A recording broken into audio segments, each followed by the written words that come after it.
don't have to say the event. Maybe you say the nature of the event, that you just automatically turn them down because they didn't fit in with the model of the brand that you're trying to put together. Like I'm thinking with liquor that you might have been offered to, say, be at a bike rally or something like that. Not that there's anything wrong with bikers, but I'm just saying I'm thinking there might have been certain things that came about that were offered that you automatically as a team said, no, we're not doing that because it's not going to fit in with our brand market.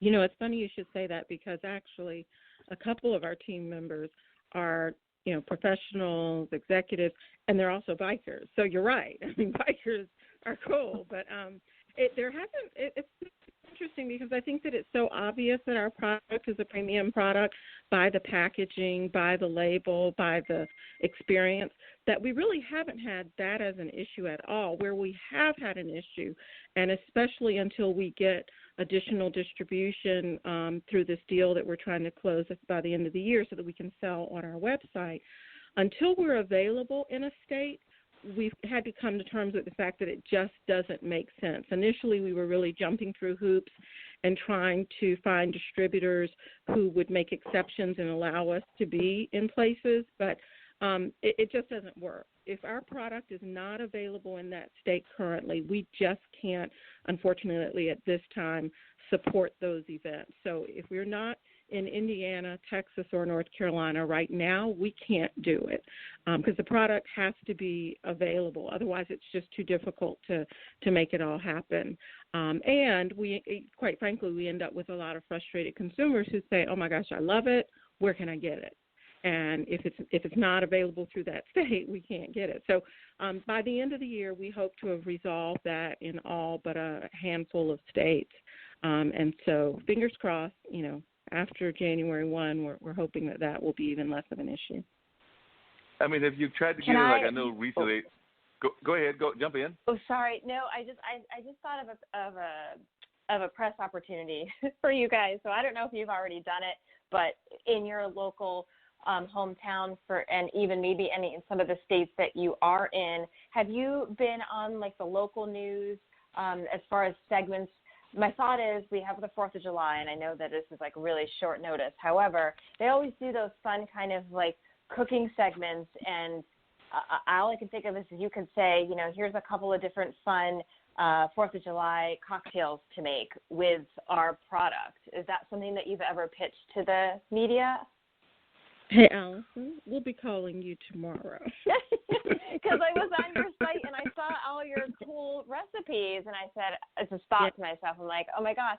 And so my other thought, too, is that July 3rd, they're really slow for news.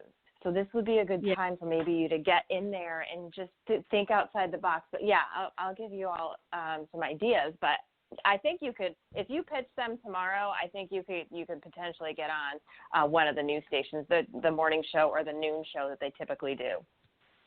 Okay, great. We love it. Thank you. You're welcome. And I love when networking happens right here on this show. We love when folks will connect in this kind of way. But I was wondering, like we just had the All-Star game. Did you try to do any of those kind of big sporting events? Because, I mean, we don't get that many of them in North Carolina, but we do get occasional ones like we had. I believe the All-Star game was in Charlotte, and there, of course, one of the parties, I think it's the other people's party, is coming here in the near future. So I didn't know whether y'all had ever tried to pitch to the big events that are North Carolina happening or North Carolina based. I mean, there may be national based, but they're happening in our state. Well, we have been asked.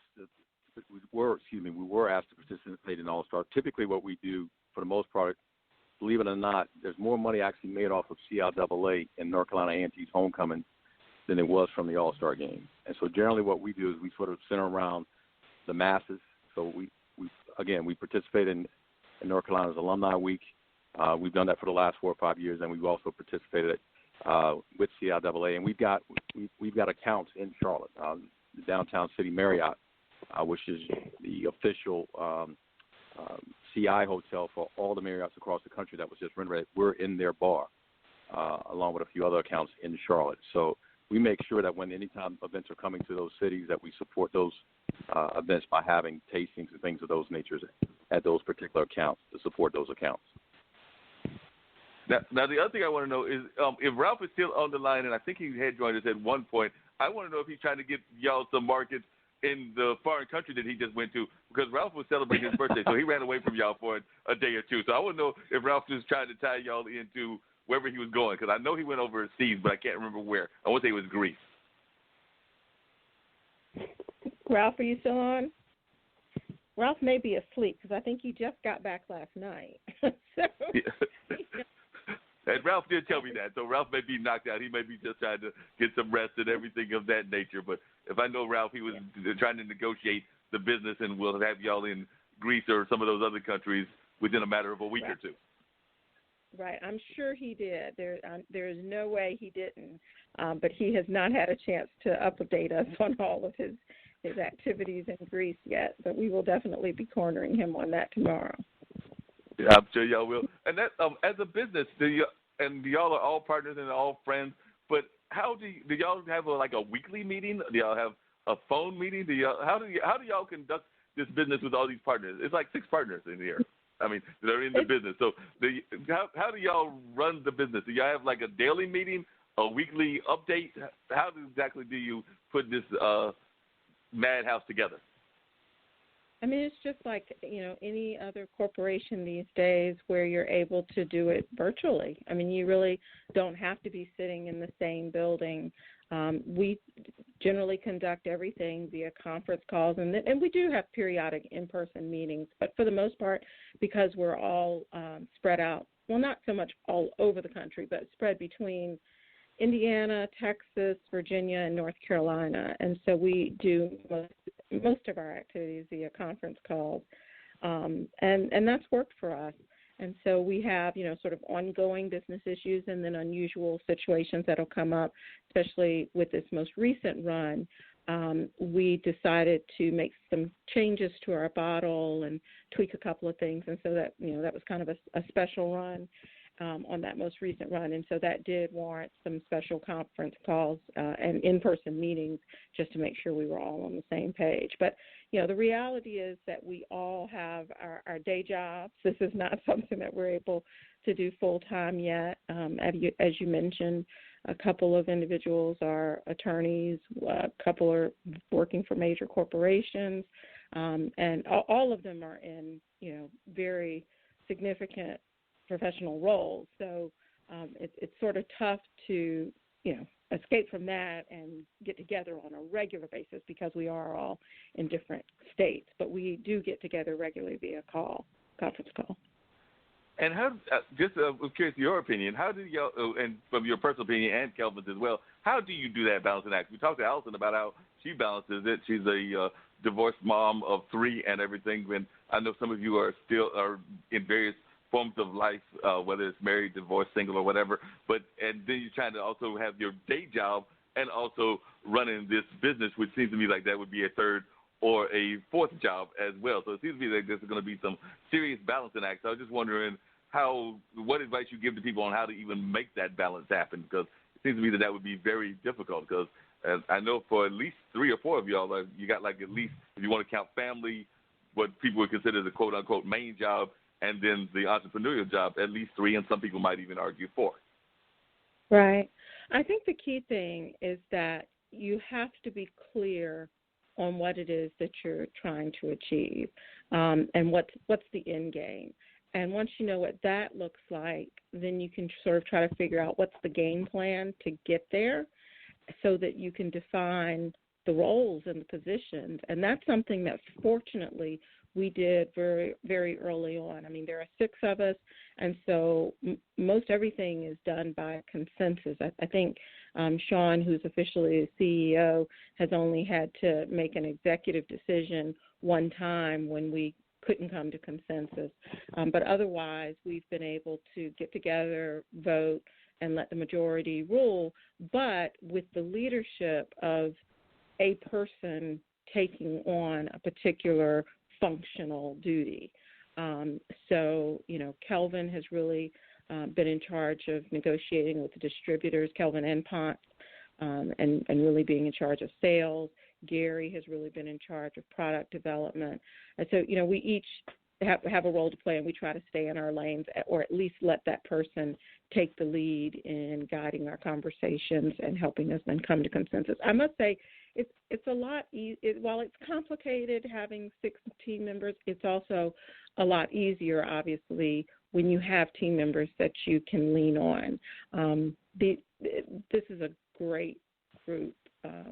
I did not know the other four of the 6 as well. Obviously, Ralph's my brother, but he's got great friends, and they all are, just the utmost gentlemen, the utmost professionals. They are just great people to work with on any level, and so it's been a great experience for me. But it takes having good partners. And that just raises another interesting question, and I don't even know if this is ethical or not, but I know that Ralph is an attorney, and part of his attorney business is with athletes and entertainers. I was wondering, have y'all ever gotten together with them and tried to have them endorse some of the projects? Because I know that he's done some work with past law firms as well as his own law firm, and I want to say you have as well, where y'all have had some success with some people that were with some of the ACC and MEAC and CIAA teams that have gone on to success on the professional level, if not in like the NBA and the NFL, definitely in the European League and some of the other leagues. Well, I do know from a NFL, NBA standpoint, they're technically not allowed, if they're playing and under contract, they can't endorse alcohol. And so a lot of it for us is from an entertainment standpoint. But, we're still looking for I call it Mr. or Mrs. Still Moon. And so we have this phrase that we always use called the Still Moon life and what that looks like. And so if you took the evolution of moonshine, you talked about the backwoods versus modern day, and you took somebody that was walking around in overalls and boots, and you put somebody that was in a nice suit with a nice date, and they're sitting side by side. And that is sort of the imagery that we want, that Still Moon can be anybody, can look like anybody. And so that's what we're going after. And so it's been hard in some ways to find a person that fits that mold. You'd be amazed that a lot of times when we go to these events, we're constantly taking pictures because we're trying to find something that fits into what we find is something that is universal. So we try not to pigeonhole ourselves in one way or another. If we had the big marketing dollars, we would certainly probably maybe have somebody that endorsed the product. But at the same time, what we've learned is that Still Moon is inclusive of everybody. And so, like Gale said, we appeal to a lot of women, which kind of surprises. Even when we go to these whiskey events, we get a lot more women drinking whiskey than we do men. I think that there's an uptick with women drinking whiskey more so than men. And so we try to put something out in the atmosphere that is encompassing of everything and everyone that's out there. And so we're still working towards finding that person that can speak for the brand from a national standpoint. But at the same time, we're enjoying the challenge of finding that person because we've gotten a lot of great picks for social media and for the website to put out in the atmosphere. And what would either you or Gale, what would be the dream event or the dream next step for y'all? I mean, everybody as they're going through their business has a dream next step. Now, you're at a certain level now, but say at the end of the year or the beginning of 2020, where would you like Drink Still Moon to be, or let's even go 5-10 years down the future? What do y'all see as, in y'all's vision, what should be the next steps, or what your dream next steps are? We know that in business things can change in a heartbeat. A dream next step would be a national account, and that could be Total Wine, Kroger, Costco, an airline, Marriott, National, because we have had success with local or even regional opportunities, but a national partnership is really what we would love to find. And do you see, Kelvin, would you agree with that as well?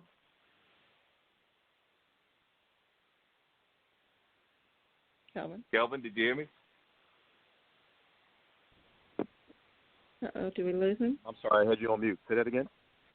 I'm saying, would you agree with that the dream next step would be a national account, or do you have another dream step other than what Gale just alluded to, which is that national account? No, I think Gale's 100% correct in that. We've gotten a chance to meet some of these regional accounts that could potentially be national accounts. But I think